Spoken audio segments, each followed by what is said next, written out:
దిమాకేమైంది అసలు. అధికారంలో ఉన్న పార్టీ పోటీ నుంచి పారిపోవడమా? అది కూడా అధికారంలోకి వచ్చి ఏడాదిన్నర లోపేనా? ఇది ఎక్కడ విచిత్రమైనటువంటి పరిస్థితి. కాంగ్రెస్ పార్టీ ఆలోచించినే నిర్ణయం తీసుకుందా? ఎమ్మెల్సీ ఎన్నికల్లో మన 3 పోటీ చేసింది, టీచరు గ్రాడ్యుయేట్ 3కి 3 ఓడిపోయింది. బీజేపీ 2 గెలుచుకుంది, కమ్యూనిస్టు వైపున ఉన్నటువంటి ఆ సంఘం వాళ్ళు 1 గెలుచుకున్నారు, అయిపోయింది. ఆ భయం ఇప్పుడు వెంటాడుతోందా? స్థానిక సంస్థల ఎమ్మెల్సీ ఎలక్షన్కి సంబంధించి కాంగ్రెస్ పార్టీ పోటీ చేయదట, ఎంఐఎంకి మద్దతు ఇస్తుందట. అక్కడ మనం ప్రభావవంతంగా లేవని ఎంఐఎంకి ప్రభావవంతంగా ఉంది. ఎంతకంటే సిగ్గుచేటైన వ్యవహారం ఏమైనా ఉందా? ఇది 2 కోణాలు.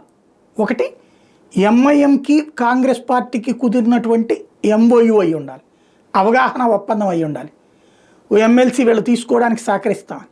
2, ఇక్కడ కనుక ప్రత్యక్ష ఎన్నికల్లో ఓడిపోతే పరువు పోతుంది కాబట్టి, రేవంత్ రెడ్డికి థ్రెట్ అవుతుంది కాబట్టి తప్పించుకోవడానికి పోటీ చేయకపోవడం అవ్వాలి.